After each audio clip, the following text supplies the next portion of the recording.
Mes chers compatriotes, me voici donc devant vous grâce à la magie de la technologie.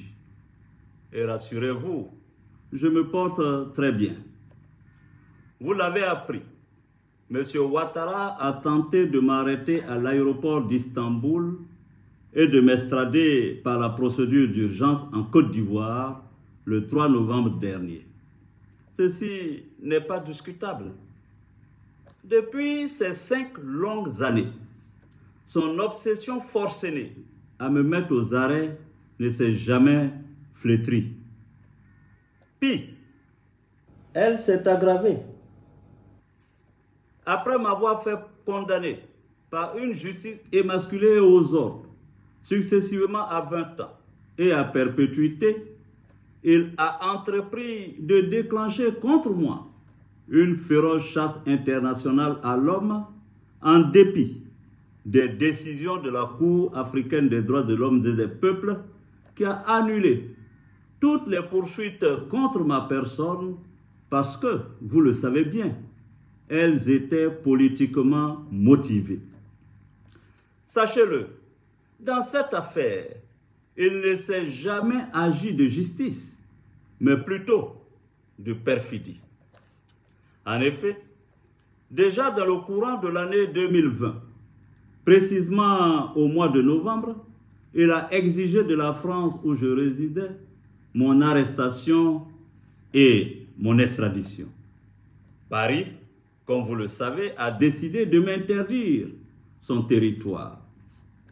Du 14 au 18 février 2022, Alassane Ouattara a effectué une visite officielle en Belgique avec, parmi ses priorités, l'obtention de mon arrestation. Il a expressément exigé que le visa Schengen que je détenais ne soit pas renouvelé.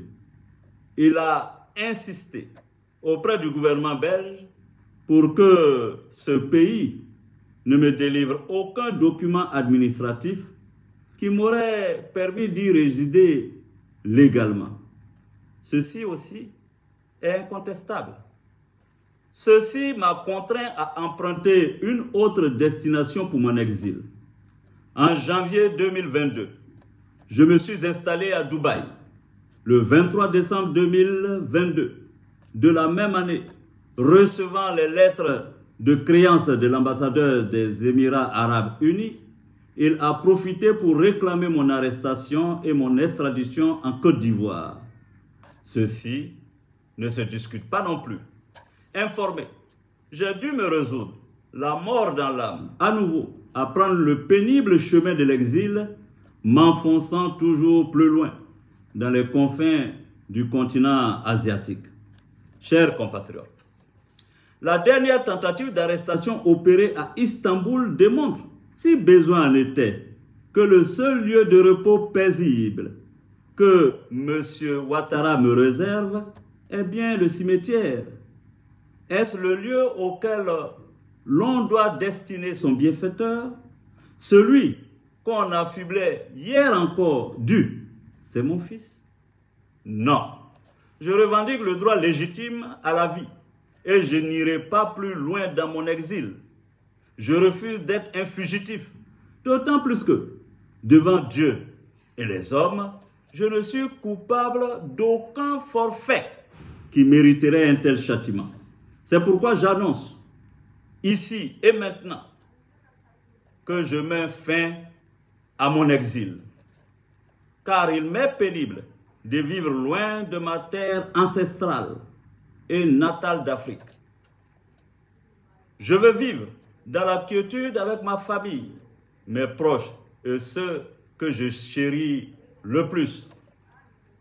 Je veux pouvoir contribuer à la réconciliation des fils et des filles de mon pays et apporter ma pierre à l'édification de la paix, de la concorde entre les peuples d'Afrique. Vive la Côte d'Ivoire, je vous remercie.